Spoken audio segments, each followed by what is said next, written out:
Hello friend, आज simple present tense में हम क्या क्या पढ़ेंगे सबसे पहले वो देखते हैं और उसके बाद शुरू करते हैं। तो देखिए सिंपल प्रेजेंट टेंस का हिंदी होता है सामान्य वर्तमान काल। तो देखिए सिंपल प्रेजेंट टेंस के दो रूपों में बांटा गया। पहला है action denoter simple present tense और दूसरा है non action denoter simple present tense. पहला action denoter simple present tense जो है वो कार्य को सूचित करता है। किसको? कार्य को, काम को सूचित करता है। और non action denoter simple present tense वो कार्य को सूचित नहीं करता है। ओके देखिए action denoter simple present tense को दो फॉर्म में बांटा गया। पहला है एक्टिव फॉर्म और दूसरा है passive form. Action denoter simple present tense को दो फॉर्म में बांटा गया है। पहला है एक्टिव फॉर्म और दूसरा क्या है? Passive form. वहीं पे non action denoter simple present tense के चार प्रकार हैं। वो चार प्रकार कौन है? पहला है position denoter simple present tense. तो position denoter simple present tense का हिंदी होता है स्थिति सूचक समान वर्तमान काल। यानी इससे हमें ऐसे सेंटेंस से भेंट होगी, मुलाकात होगी जिसमें स्थिति का बोध कराएगा। हम लोग एवरीडे स्थिति सूचक समान वर्तमान काल को बोलते हैं लेकिन हम उसे पहचानते नहीं है। तो इसमें हम स्थिति सूचक समान वर्तमान काल को पढ़ेंगे।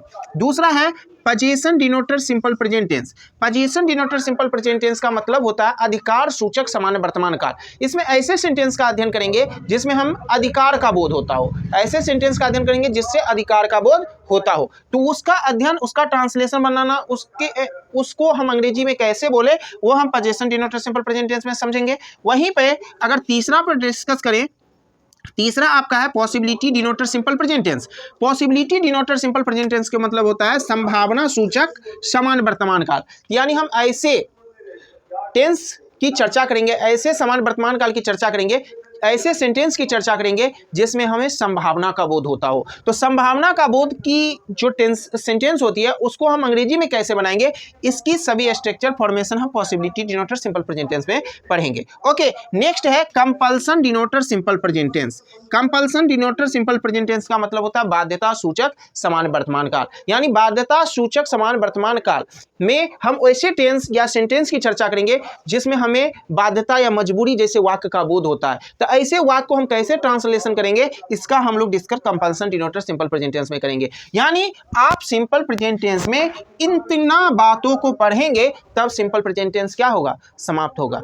तो अब मैं शुरू करूंगा इसमें सबसे पहले action denoter simple present tense. इसको शुरू करने से पहले मैं एक बात कहूंगा, यदि आपको ये इतना सभी चीज पढ़ना है तो मेरे वीडियो को लास्ट तक अवश्य देखिए और अच्छा लगे तो प्लीज लाइक अभी ही कर दीजिए और मेरे चैनल पर नए हैं तो प्लीज सब्सक्राइब कर लीजिए, क्योंकि इतना चीज पढ़ने के बाद आपको सिंपल प्रेजेंट टेंस में कुछ नहीं बचेगा, ये मेरी गारंटी है। ओके तो अब हम बिना टाइम गंवाए हुए शुरू करते हैं action denoter simple present tense. अब हम चर्चा करेंगे कार्य सूचक समान वर्तमान काल का। तो कार्य सूचक समान वर्तमान काल के दो फॉर्म होते हैं। पहला होता है एक्टिव फॉर्म। तो आज हम जो चर्चा करेंगे वो एक्टिव फॉर्म पर चर्चा कर रहे हैं। देखिए एक्टिव फॉर्म का पहचान क्या है? तो अगर किसी हिंदी वाक्य के अंत में ता ते ती प्लस है हो हूं लगा रहेगा वो action denoter simple present tense का एक्टिव फॉर्म होगा। ओके अब चलिए, अगर ये ऐसे सेंटेंस मिलेगा तो उसको हम बनाएंगे कैसे, तो उसका हम स्ट्रक्चर पर डिस्कस करेंगे। स्ट्रक्चर में आपका स्ट्रक्चर पहला है असर्टिव सेंटेंस यानी कथनात्मक वाक्य। ओके तो इसका देखिए स्ट्रक्चर क्या होता है। इसका स्ट्रक्चर होता है सब्जेक्ट प्लस V1 या V5, या तो V1 लगेगा नहीं तो V5 लगेगा। वहीं पे अगर निगेटिव सेंटेंस रहेगा तो V1 या V5 को नहीं लिखिएगा, वहां आप लिखेंगे डू या Dutch plus not plus V1। Okay उसके बाद आप यहाँ IO PO CO indirect object, prepositional object और कॉग्नेट ऑब्जेक्ट यानी इस ऑब्जेक्ट को रखना है। उसके बाद डायरेक्ट ऑब्जेक्ट को लिखना है और उसके बाद कंप्लीमेंट को। आपके मन में कंफ्यूजन होगा जो नए व्यूअर हैं IO PO CO क्या है, इसकी मैं अच्छी क्लास प्रीवियस वीडियो में बना चुके हैं। आप जाके मुझे बिगिनिंग जो मैं शुरू से ग्रामर का कोर्स किया हूँ वहां से आप इसको देख सकते हैं। ओके जैसे अब एग्जाम्पल पे आते हैं। जैसे देखिए एग्जाम्पल है वह पढ़ता है। गौर से देखिए, अभी छोटा छोटा हम लोग ट्रांसलेशन सीखेंगे फिर बड़े बड़े सीखेंगे। वह पढ़ता है तो वह पढ़ता है तो लास्ट में देखिए क्या लगा हुआ? ता और है। इसमें नहीं लगा हुआ, इसका मतलब ये निगेटिव वर्ड नहीं है। यानी इसका जो स्ट्रक्चर होगा सब्जेक्ट प्लस V1 या V5 plus IO PO CO या DO। इसमें डू या Dutch plus not plus V1 का प्रयोग नहीं करना है। तो इसका देखिए क्या बनेगा? वह का अंग्रेजी क्या होता है? ही। अब ही, आप बताइए ही क्या है? ही एक सिंगुलर सब्जेक्ट है। तो सिंगुलर सब्जेक्ट के साथ हम V5 का प्रयोग करते हैं। सिंगुलर सब्जेक्ट के साथ याद रखिएगा V5 का प्रयोग करेंगे। तो V5 तो पढ़ना का अंग्रेजी क्या होता है? रीड। तो देखिए रीड जो हम बोलते हैं वो V5 नहीं है, वो V1 है। इसको V5 बनाना आसान है, लास्ट में S लगा दीजिए, V5 बन जाएगा। यानी वह पढ़ता है, अंग्रेजी होगा ही रीड्स। ओके अब हम लोग चलते हैं दूसरी सेंटेंस पर, वह नहीं पढ़ता है। तो इसमें भी देखिए लास्ट में ता है लगा हुआ है, तो ये हो गया action denoter simple present tense का कौन सा फॉर्म, एक्टिव फॉर्म का पहचान मिल गया, इसका स्ट्रक्चर। लेकिन इसमें नहीं लग जाने के कारण ये निगेटिव है। तो अभी बताएं अगर निगेटिव रहेगा तो आपको इस वाले के फॉर्म, इस वाले पार्ट को यूज करना है, V1 या V5 का यूज नहीं करना है। यहाँ सब्जेक्ट है वह का अंग्रेजी क्या होगा, ही। अब देखिए सिंगुलर सब्जेक्ट के साथ हम डज का प्रयोग करते हैं, वही प्लूरल के साथ डू का। तो ही क्या है, सिंगुलर है, तो आप यहाँ डज का यूज करिए, और नहीं के लिए नॉट का, उसके बाद V1 पढ़ना का अंग्रेजी हो जाएगा रीड, रीड V1 ही है। इसमें IUPUCU नहीं है तब कुछ नहीं, यानी वह नहीं पढ़ता है का अंग्रेजी हो जाएगा he does not read. Okay, I hope आप यहां तक समझ गए होंगे। एक चीज मैं क्लियर कर देता हूं, सिंगुलर सब्जेक्ट के साथ आप हमेशा V5 का यूज करें। V5 कैसे बनेगा, V1 में जब S या S लगा देंगे तो V5 बन जाएगा। वही प्लूरल सब्जेक्ट के साथ आप यूज करेंगे V1 का, इसमें कोई परेशानी है नहीं। ओके, तो आपको बताइए यहां तक जो समझाएं कोई प्रॉब्लम नहीं है, तो हम आगे बढ़ते हैं। अब देखिए असर्टिव सेंटेंस के बाद हम लोग क्वेश्चन पर डिस्कस करेंगे, यानी क्वेश्चन के कैसे वाक्य को हम बनाएंगे। ओके, सेकेंड स्ट्रक्चर यानी क्वेश्चन पे आते हैं। देखिए क्वेश्चन क्या है, क्वेश्चन का स्ट्रक्चर होता है WH वर्ड, डू या does plus subject plus not. इसमें नॉट आ भी सकता है, नहीं भी आ सकता, आएगा तो देंगे, नहीं आएगा तो नहीं देंगे, इसलिए हम ब्रैकेट से घेरे। उसके बाद B1, उसके बाद IUPUCO, उसके बाद DO, उसके बाद कंप्लीमेंट, और लास्ट में क्वेश्चन मार्क देना मत भूलिएगा। देखिए इसमें एक क्वेश्चन आता है, इस WH वर्ड क्या है, तो WH वर्ड को समझिए। अगर किसी हिंदी वाक्य के बीच में, याद रखिएगा बीच में ही आएगा, अगर शुरू में आएगा नहीं, शुरू में एक सिर्फ क्या आता है, तो जब क्या शुरू में आएगा तो वो WH वर्ड नहीं होगा। किसी वाक्य के बीच में क्या आ जाए, क्या का अंग्रेजी व्हाट होता है, या कब आ जाए, कब का अंग्रेजी व्हेन होता है, या कौन आ जाए, कौन का अंग्रेजी हु होता है, क्यों आ जाए, क्यों का अंग्रेजी व्हाई होता है, कैसे आ जाए, कैसे का अंग्रेजी हाउ होता है, और कहाँ आ जाए, जिसका अंग्रेजी वेयर होता है। अगर ये सभी किसी हिंदी वाक्य के बीच में आ गया हो तो आप इसे WH वर्ड मान सकते हैं। WH वर्ड मान नहीं सकते, कहते ही हैं। ओके, तो ये सभी WH वर्ड हैं। ओके, सिर्फ वाक्य के बीच में आना चाहिए। तो जैसे अब देखिए, अब हम इस पे आधारित कुछ ट्रांसलेशन बनाते हैं। क्या वे लोग पढ़ते हैं, जैसे हम लिखें क्या वे लोग पढ़ते हैं, तो आप गौर से देखिए क्या शुरू में आया, तो इसका मतलब क्या WH वर्ड होगा, नहीं होगा। क्या WH वर्ड यहाँ नहीं है तो हम WH वर्ड यहाँ नहीं लिखेंगे। क्या का अंग्रेजी WH वर्ड नहीं है तो क्वेश्चन में स्ट्रक्चर का था पहले WH वर्ड लिखिए, तो WH वर्ड यहाँ नहीं है तो इसको छोड़ देंगे। उसका डू या डज लिखने के लिए बोल रहा है, तो यहाँ वे लोग देखिए क्या है, सब्जेक्ट आपका प्लूरल है, वे लोग क्या है, प्लूरल है, तो प्लूरल के साथ हम डू लगाते हैं, तो WH वर्ड है नहीं तो छोड़ देंगे। उसके बाद हम यहाँ डू लगाएंगे, क्या लगाएंगे, डू। उसके बाद सब्जेक्ट वे लोग है, वे लोग का अंग्रेजी क्या हो जाएगा, दे। अब देखिए इसमें कहीं नहीं लगा हुआ है तो नोट को आप छोड़िए। उसके बाद V1 लिखिए, V1 क्या है यहाँ, पढ़ना, पढ़ना का अंग्रेजी होता है रीड, हो गया, और लास्ट में क्वेश्चन मार्क दीजिए। आपको इस तरह ये ट्रांसलेशन कंप्लीट हो गया। चलिए दूसरा ट्रांसलेशन देखते हैं, क्या बच्चे क्रिकेट नहीं खेलते हैं। फिर देखिए शुरू में क्या आया, शुरू में क्या आया तो इसका मतलब WH वर्ड नहीं है, तो WH वर्ड नहीं है तो पहले डू या डज में से लिखिए। तो बच्चे यहाँ प्लूरल है तो प्लूरल के साथ डू लगता है, तो पहले आप यहाँ डू लिखे। डू के बाद बच्चे का अंग्रेजी हो जाएगा चिल्ड्रेन। उसके बाद नहीं लगा हुआ है तो सब्जेक्ट के बाद नॉट का यूज करें। उसके बाद V1 खेलना का प्ले। अब उसके बाद देखिए क्रिकेट क्या है, डायरेक्ट ऑब्जेक्ट है, तो IUPUCO नहीं है लेकिन DO है, तो DO में क्रिकेट है तो क्रिकेट लिख दीजिए। हो गया आपका ये ट्रांसलेशन कंप्लीट। ओके, अब चलिए नेक्स्ट, वह कहाँ जाता है। अब देखिए यहाँ बीच में आ गया कहाँ, तो बीच में कहाँ आने से ये क्या हो गया, WH वर्ड हो गया। तो स्ट्रक्चर का था पहले WH वर्ड लिखिए, तो कहाँ का अंग्रेजी क्या हो जाएगा, वेयर। अब देखिए वह क्या है, सब्जेक्ट सिंगुलर है तो हम डज का यूज करेंगे WH वर्ड के बाद। उसके बाद सब्जेक्ट वह का अंग्रेजी यहाँ ही दीजिए, और जाना का गो, तो V1 लिखना है तो सीधे गो लिख दीजिए, हो गया। लास्ट में क्वेश्चन मार्क बस दीजिए। ओके, चलिए नेक्स्ट, हम लोग क्यों यह किताब पढ़ते हैं। आप यहाँ गौर से देखिए बीच में आया क्यों, और जब बीच में क्यों आ जाएगा तो वो क्या होगा, WH वर्ड होगा। तो स्ट्रक्चर का था पहले WH, तो क्यों का अंग्रेजी व्हाई लिखिए। उसके बाद डू या डज का रहा है तो हम लोग यहाँ प्लूरल है तो डू आएगा। अब देखिए सब्जेक्ट का रहा है स्ट्रक्चर, तो हम लोग का अंग्रेजी यहाँ वी हो जाएगा। अब उसके बाद नहीं है इसमें लगा हुआ, नहीं लगा हुआ इसलिए नोट को छोड़ देंगे। अब V1 का यूज करेंगे, पढ़ना का अंग्रेजी क्या होगा, रीड। रीड। अब देखिए यह किताब यहाँ डायरेक्ट ऑब्जेक्ट है तो लास्ट में हो जाएगा दिस बुक। आपका ये स्ट्रक्चर खत्म हो गया। आई होप WH वर्ड पर आधारित जो सेंटेंस आएगा आप इस क्वेश्चन के स्ट्रक्चर पर आप आसानी से बना लेंगे। तो मुझे लगता है कि आप लोग एक्टिव फॉर्म अच्छे ढंग से समझ गए होंगे। अगर आप लोग एक्टिव फॉर्म अच्छे ढंग से समझ गए हैं तो कमेंट में बस लिखिएगा। ओके, अब चलिए हम लोग अब डिस्कस करने वाले हैं action denoter simple present tense के पैसिव फॉर्म पर। आज हम लोग पैसिव फॉर्म भी समाप्त कर रहे हैं। तो पैसिव फॉर्म का पहचान क्या होता है? तो देखिए इसका सिंपल पहचान है, अगर किसी हिंदी वाक्य के अंत में आ ए ई प्लस जाता जाते जाती प्लस है हो लगा मिल जाएगा तो आप समझ जाइएगा वो action denoter simple present tense का पैसिव फॉर्म है। ओके, क्या समझेंगे? Action denoter simple present tense का पैसिव फॉर्म सिर्फ किसी हिंदी वाक्य के अंत में आ ए ई प्लस जाता जाते जाती प्लस है हो लग जाने से। अब चलिए ये तो हुआ इसका पहचान। तो आप जानते हैं इसका स्ट्रक्चर क्या होता है। स्ट्रक्चर में पहला देखेंगे असर्टिव सेंटेंस।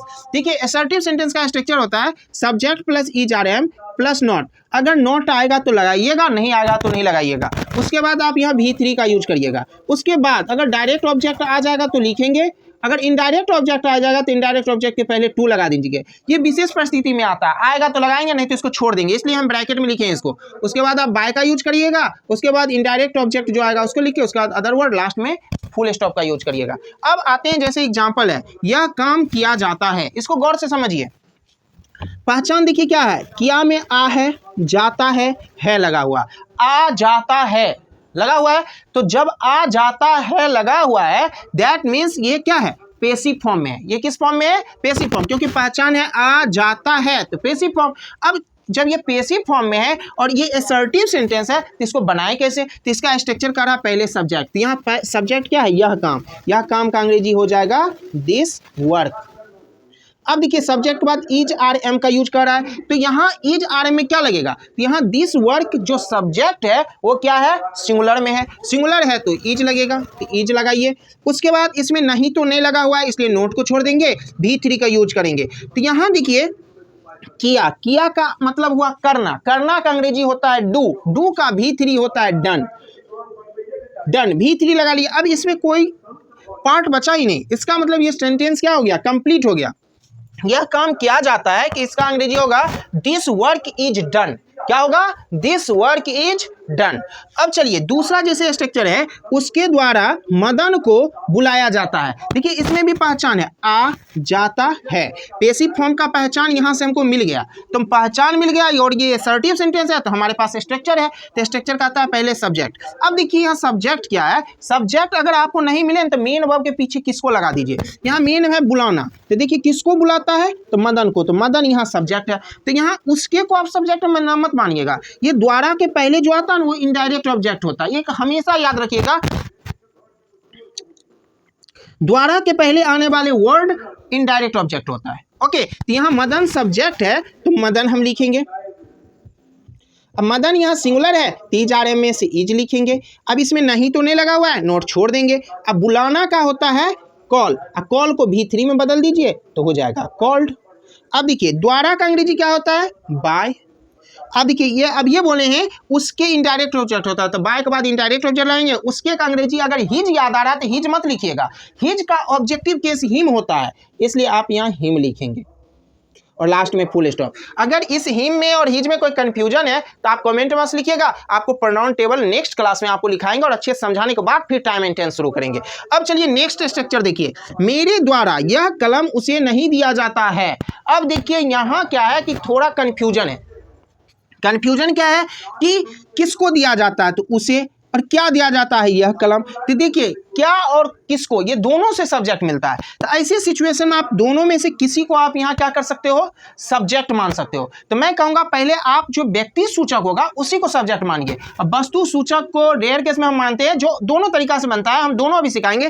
पहले हम व्यक्ति सूचक यानी उससे कोई व्यक्ति होगा उसी को सब्जेक्ट मानते हैं। तो उससे का अंग्रेजी क्या होगा? देखिए आई होगा, आई के साथ इज RM में क्या लगेगा? तो M लगेगा, तो हम M लगा दिए। अब देखिए नहीं लगा हुआ है तो नोट भी लगाएंगे, नोट लगा दिए। अब उसके बाद देखिए V3, यहाँ देना है। V3 क्या है? देना, सॉरी वर्ब है देना। तो वर्ब का अंग्रेजी क्या होता है? देना का अंग्रेजी यहाँ होगा गिव। यहाँ वर्ब है दिया, दिया मतलब देना, देना को अंग्रेजी में क्या कहते हैं, गिव, और गिव को भी3 बदलेंगे तो हो जाएगा गिवन। अब देखिए उसी को आप ले लिए तो एक ऑब्जेक्ट यह कलम बच गया, तो यही है डायरेक्ट ऑब्जेक्ट, और डायरेक्ट ऑब्जेक्ट को हम सीधे लिख देते हैं, तो गिवन दिस पेन हो गया। अब देखिए द्वारा है तो बाय।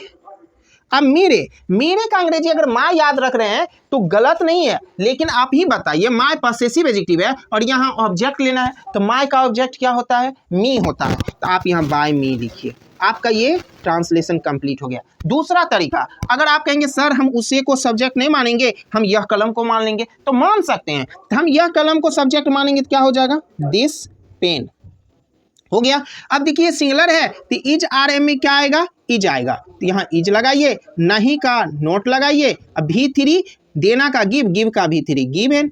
अब यहाँ थोड़ा रुकेंगे, उसे है व्यक्ति सूचक, व्यक्ति सूचक इनडायरेक्ट ऑब्जेक्ट होता है, इनडायरेक्ट ऑब्जेक्ट के पीछे हम टू लगाते हैं, तो यहाँ हम लगाएंगे टू, और उसके बाद देखिए इनडायरेक्ट ऑब्जेक्ट क्या है, उसे का अंग्रेजी यहाँ हिम हो जाएगा, और उसके बाद बाय, और मेरे का अंग्रेजी यहाँ मी हो जाएगा, आपका ये समाप्त हो गया। इस तरह जब डुअल ऑब्जेक्ट वाले आ जाते हैं तो आपको ये ब्रैकेट वाले के यूज करना है, और आप दो जब सब्जेक्ट मिले तो किसी एक को क्या करें, आप सब्जेक्ट मान लो तो एक को ऑब्जेक्ट मानो, एक को ऑब्जेक्ट मानोगे तो एक को सब्जेक्ट मानो, अब किसी तरह काम कर सकते हो।